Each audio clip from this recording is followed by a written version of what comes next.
12 acre സ്ഥലം.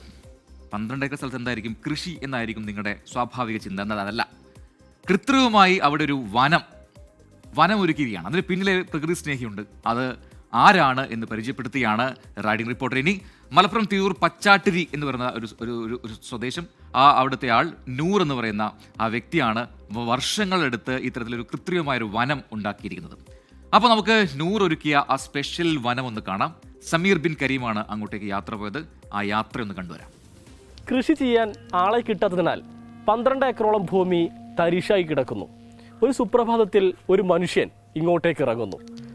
വർഷങ്ങൾക്കിപ്പുറം ഈ തരിശായി കിടന്ന ഭൂമി വലിയ ഒരു കാടായി മാറുന്നു. ഒരുപാടധികം മുളകൾ, സസ്യങ്ങൾ, വിവിധ തരം മരങ്ങൾ, കുളം എന്നിങ്ങനെ വളരെ ഭംഗിയുള്ള സ്ഥലമായി മാറുന്നു. ആ സ്ഥലം നമുക്ക് കാണാം. ഒപ്പം തന്നെ ഇതിനെ ഇങ്ങനെ ആക്കി മാറ്റിയ പ്രകൃതി സ്നേഹി തിരൂർ പച്ചാട്ടിരി സ്വദേശി നൂറിനെയും നമുക്ക് പരിചയപ്പെടാം. അപ്പോൾ നേരെ നമ്മൾ ആ കാട്ടിലേക്കും നൂറിൻ്റെ വിശേഷങ്ങളും തേടി.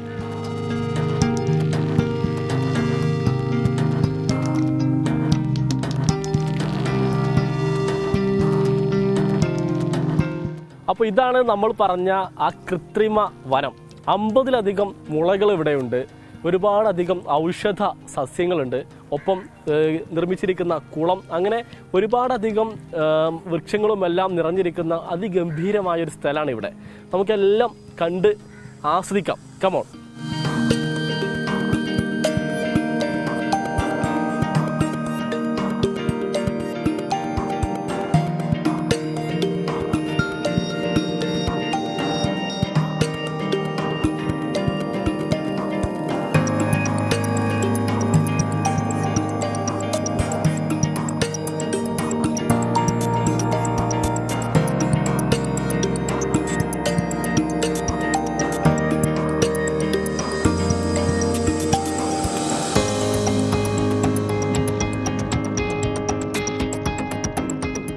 ഇവിടെ ഒരു 50-ലധികം വെറൈറ്റി മുളകളുണ്ട്.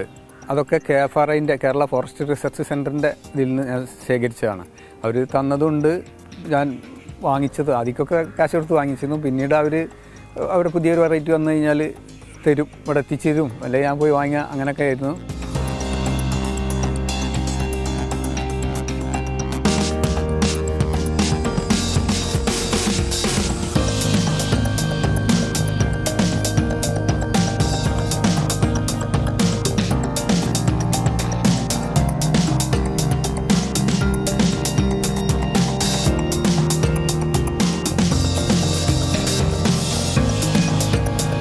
കൃഷിക്ക് പണിക്ക് ആളില്ലാത്ത രീതിയിൽ ഇല്ലാത്തതിൻ്റെ പേരിലാണ് കൃഷി നിർത്തിയത്.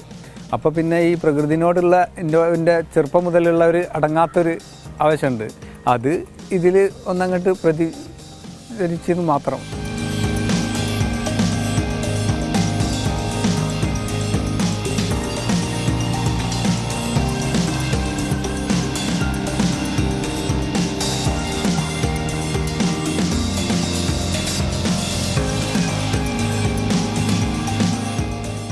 ഔഷധ സസ്യങ്ങളിൽ പെട്ട ഒന്ന് തന്നെയാണ് ഇത് കാണുന്ന മരം. അതായത് പിന്നെ നാഗലിംഗപ്പൂവ് എന്നാണ് ഇതിന് പറയുക. പിന്നെ അതിൻ്റെ തൊട്ടപ്പുറത്ത് ഉള്ളത് ഇത്തി. നമ്മൾ പിന്നെ ആ വേങ്ങലയിലില്ലാത്തതിൻ്റെ വേണ്ടി അങ്ങനെ വെച്ച് പിടിപ്പിക്കും കിട്ടുന്നതൊക്കെ. അതുപോലെ പൂവരിശ്, അങ്ങനെ ഒരുപാട് മരങ്ങളുണ്ട്.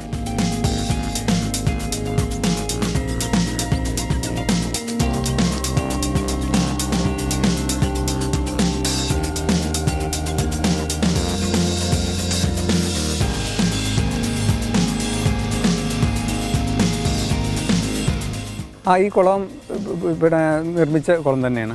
അതായത് നീന്തൽ പഠിപ്പിക്കാൻ വേണ്ടിയിട്ടാണ് ഞാൻ വിനിയോഗിച്ചത്. പിന്നെ കുറച്ച് മീനിനെ വളർത്തിയിട്ടുണ്ട്. അത് തിലോപ്പി, പിന്നെ കരിമീനുണ്ട്, റെഡ് തിലോപ്പി ഉണ്ട്, വരാൽ എന്നൊക്കെ പറയണ കണ്ണൻ അതൊക്കെ ഉണ്ട്, നെട്ടറുണ്ട്, പല മീനുകളും മിക്സ്ഡ് ആയിട്ടാണ്.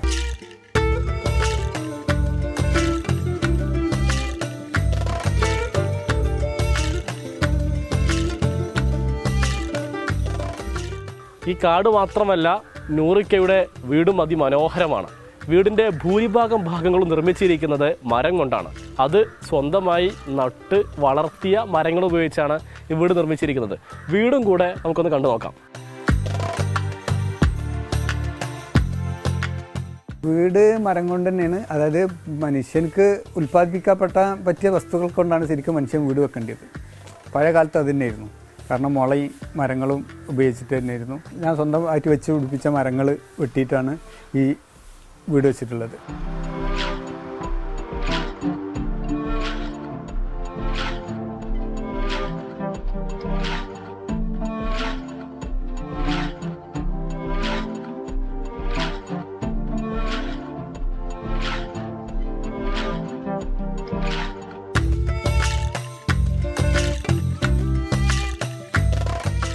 പ്രകൃതിയെ ഒരു ഭാഗത്ത് ചൂഷണം ചെയ്യുമ്പോൾ മറുവശത്ത് ഇത്തരം മനുഷ്യരുടെ പ്രവർത്തനമാണ് നമ്മളെ നാടിനെ ഇങ്ങനെ നിലനിർത്തുന്നത്, അല്ലേ?